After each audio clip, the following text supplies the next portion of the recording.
नमो बुद्धाय. गौतम बुद्धाचा संघाशी संघर्ष. गौतम बुद्धाला संघामध्ये सामील होऊन 8 वर्षे झाली होती.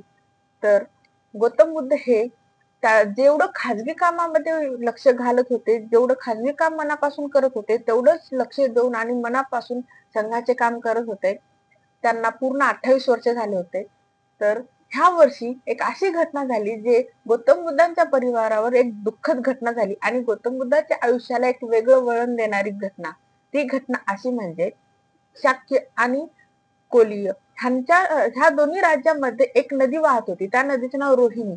त्या नदीच्या ह्याच्यावरून वाद झाला होता. ते कसा?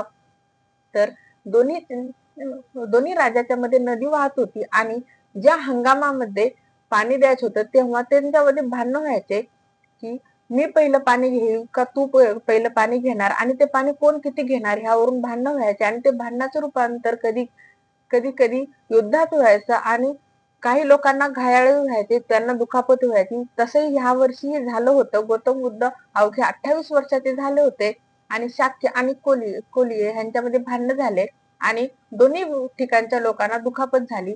हे शाक्यांना कळलं आणि त्यांनी संघाची सभासदांची बोलावलं आणि एकत्र येऊन त्यांनी प्रस्ताव मांडला की आता आपल्या लोकांना दुखापत झाली आहे, तर ह्याला युद्धानेच मिटवलं पाहिजे, म्हणून युद्धाची तयारी करावी असं सगळ्यांनी सहमत केलं. त्यावर गौतम बुद्ध एका जागी उभं टाकून म्हणाले की युद्धाने कुठलाही प्रश्न मिटत नाही, तर आपण पहिला हा विचार केला पाहिजे, कदाचित आपल्या माणसांनी पण युद्ध केलं असेल. माझ्या ऐकण्यामध्ये हे पण आहे की आपल्या माणसांनी युद्ध केले. तर एक सभासद म्हणतो, हो, आधी पाणी घेण्याचा अधिकार हा आपलाच आहे. तर त्यावर गौतम बुद्ध म्हणतात, तर आपणही दोषापासून दूर नाहीत. यामुळं भांडणाने प्रश्न मिटणार नाही. तर आपण काय करावे? आपल्या बाजूची 2 माणसे आणि कोलियांच्या बाजूची 2 माणसे निवडावी आणि ह्या दोघांनी मिळून एक माणसं निवडून त्या 5 माणसांनी हा प्रश्न मिटवला पाहिजे असं गौतम बुद्धांनी प्रस्ताव मांडला. त्यावर संघाचा सभासद म्हणतो की असं केल्याचं मला वाटत नाही की कोलीय माणसे हे ह्यावर मार्ग काढतील, त्यामुळे आपल्याला युद्धच करावं लागेल आणि युद्धाच्या प्रस्तावाला तुम्ही मंजुरी द्या. तर गौतम बुद्ध पुन्हा विरोध करतात.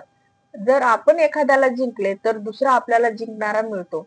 एखाद्याने दुसऱ्याला लुटले तर तिसरा त्याला लुटणारा मिळतो. त्यामुळे युद्धाने कुठलाही प्रश्न सुटत नाही.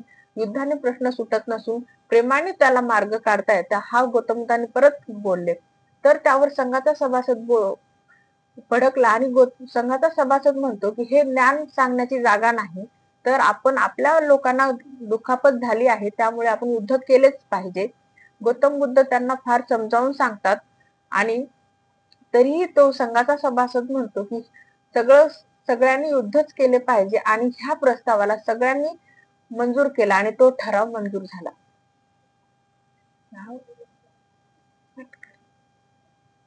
कट कर.